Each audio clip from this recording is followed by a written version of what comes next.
सघोषाद्धार्तराष्ट्राणां हृदयानि व्यधारयत् नभश्च पृथिवीं चैव तुमुलो व्यनुनादयन्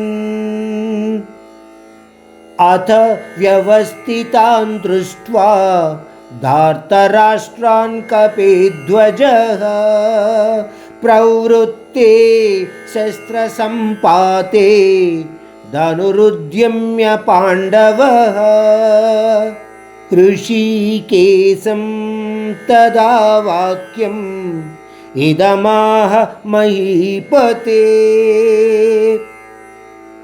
పాండవ సైన్యం యొక్క శంఖనాదాలు విన్న కౌరవసేన భయంకరమైన సింహగర్జన విన్న వారిలాగా భయభ్రాంతులకు లోనుగయ్యారు.